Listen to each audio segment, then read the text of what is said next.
Hello दोस्तों, स्वागत है आपका एक नई वीडियो में। तो आज की इस वीडियो में कुछ नए इंफ्रास्ट्रक्चर प्रोजेक्ट्स के बारे में आपको बताऊंगा। भारत के काफी सारे प्रोजेक्ट्स ऑलरेडी हम लोग कवर कर चुके हैं, इसलिए जो एक बार कवर हो चुके हैं उनको वापस मैं वीडियो में नहीं डालूंगा। इसलिए ये बात भी आपको बता दूं कि इसमें सारे मेगा प्रोजेक्ट्स नहीं होंगे। मतलब जरूरी नहीं है कि सब में बिलियंस ऑफ डॉलर्स में पैसा खर्चा हो रहा हो, लेकिन हाँ, प्रोजेक्ट इंडिया के लिए फायदेमंद है और इंफ्रास्ट्रक्चरल ग्रोथ में इंडिया की जरूर मदद करेंगे। हेलो दोस्तों, मेरा नाम है दीपक, आप देख रहे हैं इट्स इनक्रेडिबल फॉर यू। तो आइए शुरू करते हैं।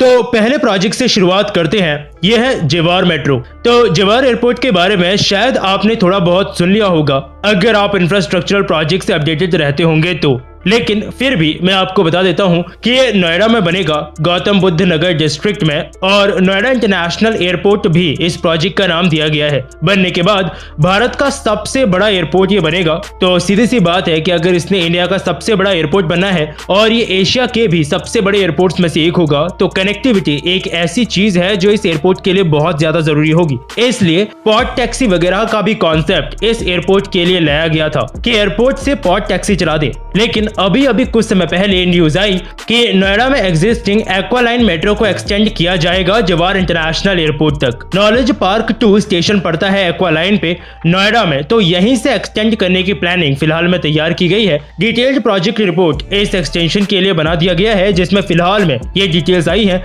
कि 35.64 किलोमीटर का टोटल नेटवर्क होगा और लगभग 25 स्टेशन इसके बीच में बनाए जाएंगे। प्रोजेक्ट का कॉस्ट एस्टिमेट किया जा रहा है लगभग 5,708 करोड़ रुपए, जो मेट्रो ट्रेन के हिसाब से शायद सही है, क्योंकि मेट्रो ट्रेन में तो खर्चा थोड़ा आ ही जाता है। नाउ ये प्रोजेक्ट प्रपोज्ड है, क्या बनाया जाएगा? शायद हाँ, क्योंकि शायद ये ज्यादा फीजिबल है अगर पॉड टैक्सी वगैरह को देखा जाए तो, क्योंकि पॉड टैक्सी इंडिया में कहीं नहीं है। मैं ऐसा नहीं बोल रहा कि वो नहीं आ सकती, लेकिन अगर मेट्रो से लिंक किया जाता है अभी मैं फिलहाल एक्वा लाइन से, तो बाद में इसको और ज्यादा लाइन से कनेक्ट किया जा सकता है। पिछले साल नवंबर में प्रधानमंत्री मोदी ने इस एयरपोर्ट का फाउंडेशन स्टोन रख दिया है। जैसे जैसे एयरपोर्ट कंप्लीट होता जाएगा, चीजें किस तरह से और क्या बनेंगी वो भी हमें क्लियर होता हुआ दिखता जाएगा। चलिए अगले प्रोजेक्ट की बात करते हैं, और यह है अंबाला कोटपुतली एक्सप्रेसवे। तो ये प्रोजेक्ट वैसे कंप्लीट हो चुका है, मैंने पहले कवर नहीं किया है, इस वजह से डाल रहा हूँ। हमारे हाईवे मिनिस्टर नितिन गडकरी जी ने भी अभी कुछ दिनों पहले ही इस एक्सप्रेसवे की कुछ फोटोज ट्विटर पे शेयर की थी।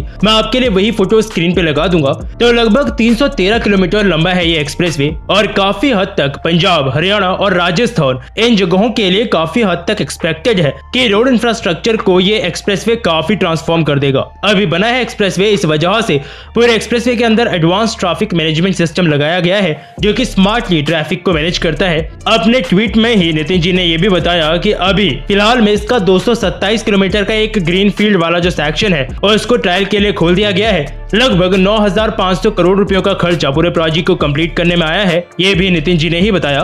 बेसिकली हरियाणा के 111 अलग अलग गांव और 8 डिस्ट्रिक्ट से ये एक्सप्रेसवे होता हुआ जा रहा है। मैं आपके लिए सारे डिस्ट्रिक्ट्स के नाम स्क्रीन पे लिख दूंगा। एक चीज मुझे पर्सनली अच्छी लग रही है, जिसमें कन्वीनियंस के बारे में गवर्नमेंट सोच रही है। क्या मतलब ये है कि प्रोजेक्ट में भी लगभग 6 जगहों पे गवर्नमेंट ने वे साइड एमिनिटीज जैसे कि toilet facilities, petrol pump, restaurants, dhaba, children park, जिनकी जरूरत ट्रैवलिंग के समय रहती है, वो सब बनाया है। ट्रक्स पार्किंग वगैरह के लिए भी अच्छी खासी स्पेस दिया गया है। फोटो में डालूंगा आपके लिए स्क्रीन पे, जिसमें आप देख पाओगे। और ये रोड इंफ्रास्ट्रक्चर तैयार करना सही भी है, क्योंकि रेगुलरली 70% के आसपास गुड्स, उतना ही लगभग पैसेंजर रोड नेटवर्क का ही इस्तेमाल करते हैं, और इस तरह के प्रोजेक्ट्स कनेक्टिविटी को और ज्यादा बेहतर ही बनाएंगे। चलिए अगले प्रोजेक्ट की तरफ चलेंगे। कोई स्पेसिफिक प्रोजेक्ट नहीं है, एक जनरल प्रोजेक्ट है। क्या?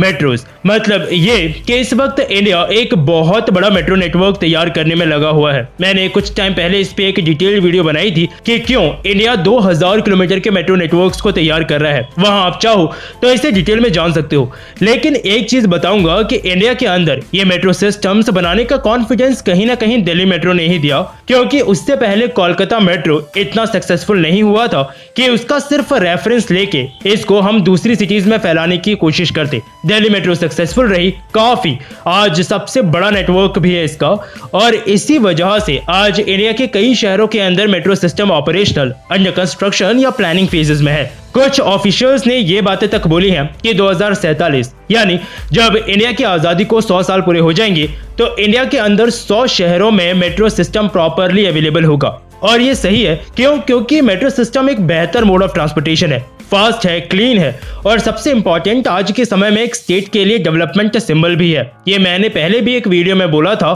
कि अगर आज के समय में किसी एक स्टेट के अंदर मेट्रो सिस्टम हो तो उस स्टेट को आपका देखने का नजरिया थोड़ा सा तो बदलेगा जरूर। और डेवलपमेंट स्टेट के अंदर मेट्रो जैसे प्रोजेक्ट्स जरूर लेकर के आते हैं। हाँ, अब जहां तक बात है कि क्या इंडिया के अंदर 2047 तक सच में 100 सिटीज में मेट्रो आ जाएगी, तो देखो इसके लिए ये चीज इंश्योर करना जरूरी है कि उन सिटीज को इसकी जरूरत हो। अगर सिटी को मेट्रो की जरूरत है तो उसका बनना स्टेट गवर्नमेंट और पॉपुलेशन सबके लिए फायदेमंद होगा। लेकिन अगर नहीं है, उसने व्हाइट एलिफेंट प्रोजेक्ट बन जाना है, यानी कि जिसका कोई फायदा ना हो, तो ऐसे केस के लिए बेहतर है मेट्रो लाइट जैसे सिस्टम्स को कंसीडर करें। लेकिन इंडिया के अंदर मेट्रो ट्रेन के नेटवर्क के एक्सपेंशन ही वैसे आपको देखने को मिलने वाला है, क्योंकि इंडिया के बड़े शहरों में तो पॉपुलेशन बढ़ती ही जाएगी। और अगर फीजिबल है तो फिर गवर्नमेंट जनरली मेट्रो ट्रेन जैसे सिस्टम्स की तरफ ही अपना ध्यान लेकर के जाती है। बाकी आपके शहर में मेट्रो ट्रेन है क्या? नीचे जवाब जरूर दीजिएगा कमेंट सेक्शन में। चलिए अगले प्रोजेक्ट के बारे में आपको बताता हूं,